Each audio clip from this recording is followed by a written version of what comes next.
Damn, I need a haircut. Oh, hello, my cigar smoking brethren. Well, I can't believe it myself. I thought four in a row was amazing, but today it'll be five in a row. Something new that I've never had before. This is my Father La Promesa, which I believe means the promise. Uh, it's another one stolen from my wife's humidor, uh, but she's gone for a couple weeks, so what she doesn't know won't hurt her. Uh, know nothing, absolutely nothing about this cigar. So we're going to discover it together. Let's see what the dry aroma and inhale have. Oh,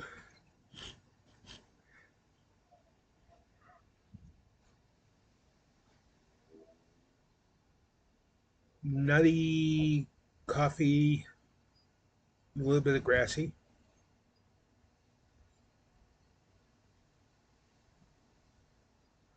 Sweetness, nutty, touch of spice on the end of the tongue. This could be real good. This could be real, real good. Well, let's light this puppy and see what we got. I don't even have my own stuff. I got to light with my wife's.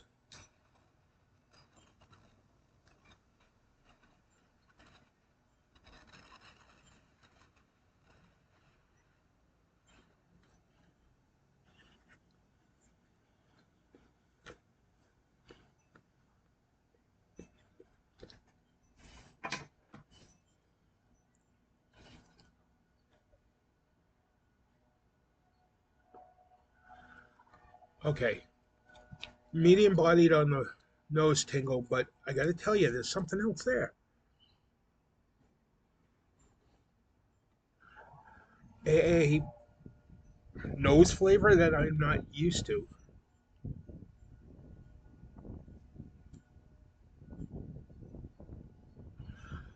Light mouthfeel, a little tingle, a little, spice.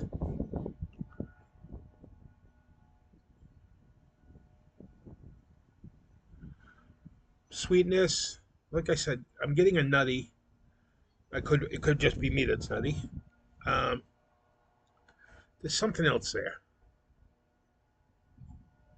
God, I don't know what it is offhand.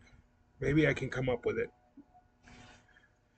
Well, let's see what my father has to say.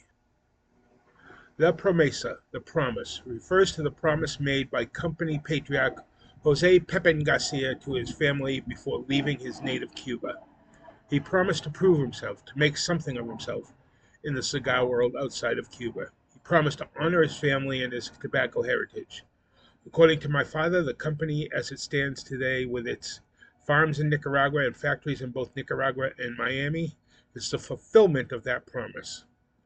My father, La Promesa, is covered in a dark Ecuadorian Habano Rosado Oscuro wrapper with binder and filler tobaccos from the Garcia family farms in Nicaragua, packaged in 20-count boxes. The line comes in five sizes. The wrapper is Nicaraguan Habano, the binder is Nicaragua, the filler is Nicaragua, and it's, of course, made in Nicaragua. Nicaragua.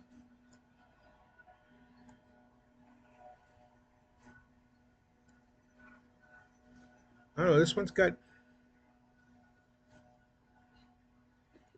almost a licorice flavor to it. Different. Okay, well, we'll be back in a moment for my conversation with Wild Will.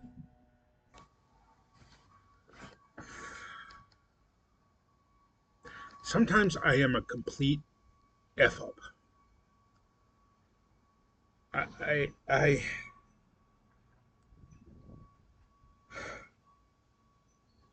I've been working on this project, the coffee table project, the one that's going to have all the cigar labels on it. Here it is, and as you can see,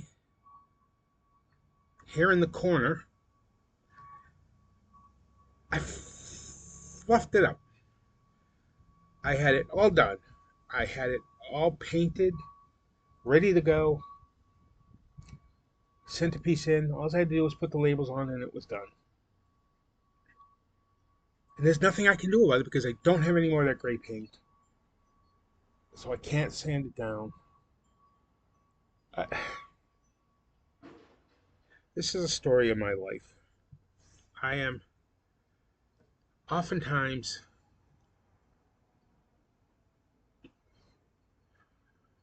no reason to be humble.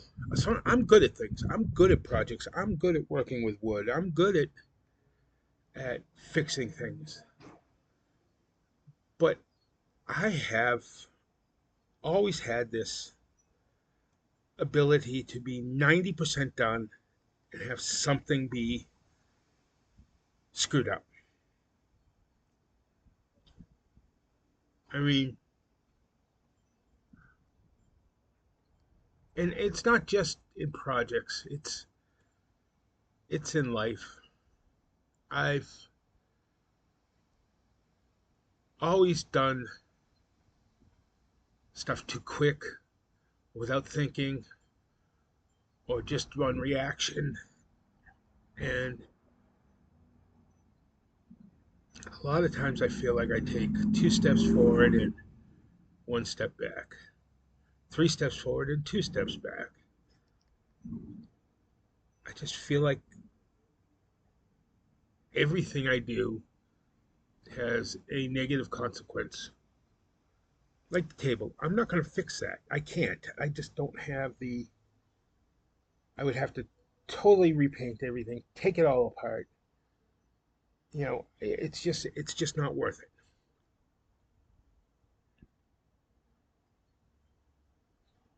So I'll live with that imperfection.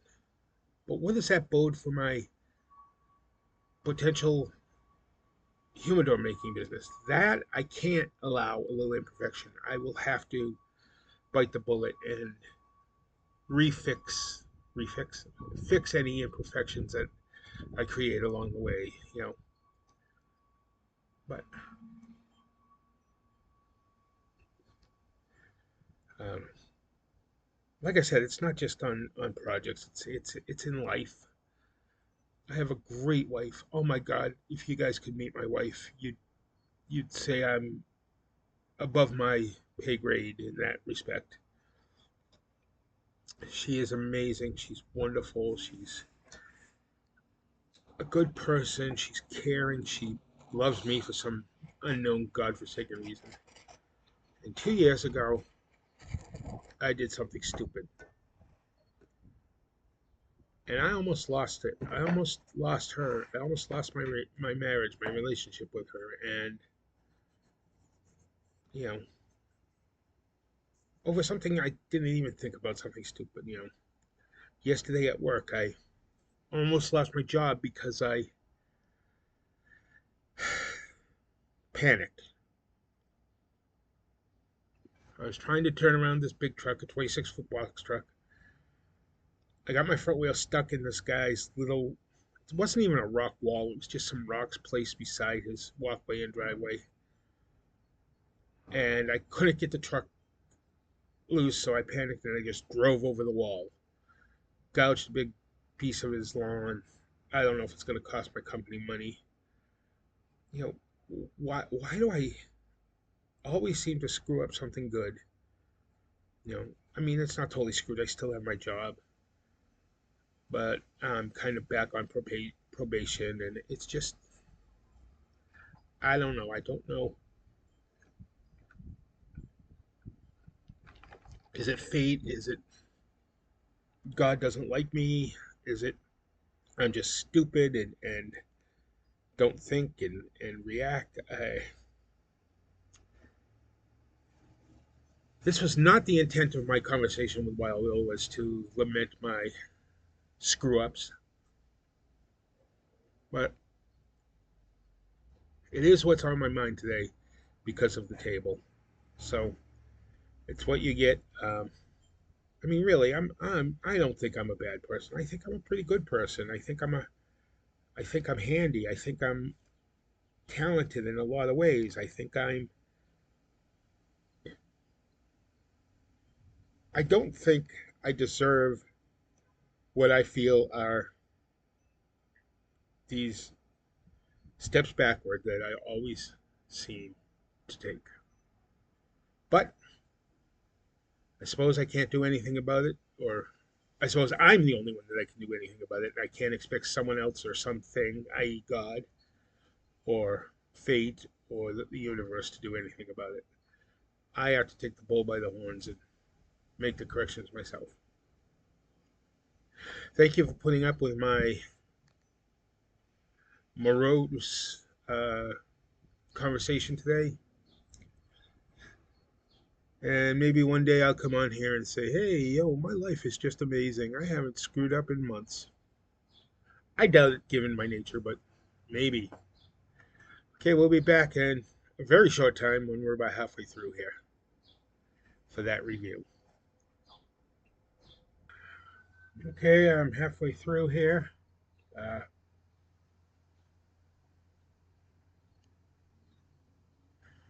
Nose tingle's very good.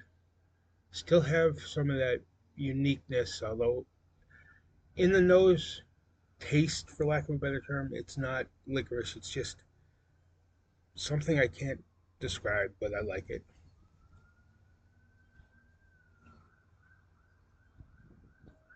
Mouthfeel has gotten a bit creamier. Um, Still a little bit of spice there on the tip of my tongue. The flavor has remains consistent. Some spice, some woodiness, some light sweetness, and that licorice has mostly disappeared though. Um, but the flavor of the Habano wrapper is coming through still quite nicely. I enjoying this so far. Again, the construction on this cigar has been great. You know, I've had several good constructions. I haven't had to relight this one at all. And why am I holding my hand right in front of my face? I'll be back in a little bit for the final review. Well, folks, I'm down to the last bit here. Um, Absolutely flawless construction. Uh, haven't had to correct anything. It's burning beautifully.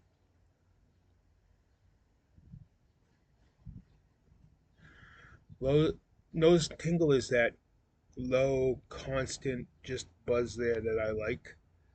Uh,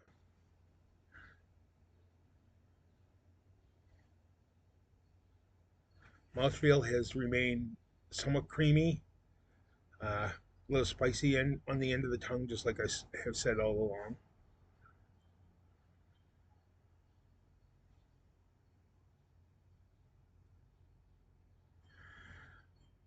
More spice here in the last bit. Still got some of that earthy, woody nuttiness to it, um, with strong tobacco flavor. Most of the sweetness has gone. I really like the cigar. This was uh, this was quite good. I'm going to give it a 9.0 or 90 on the Wild Will scale for a nice medium to strong cigar. This is one I think you should get and try. I don't think you'll be disappointed. Remember, like, comment, and subscribe, and light them if you got them.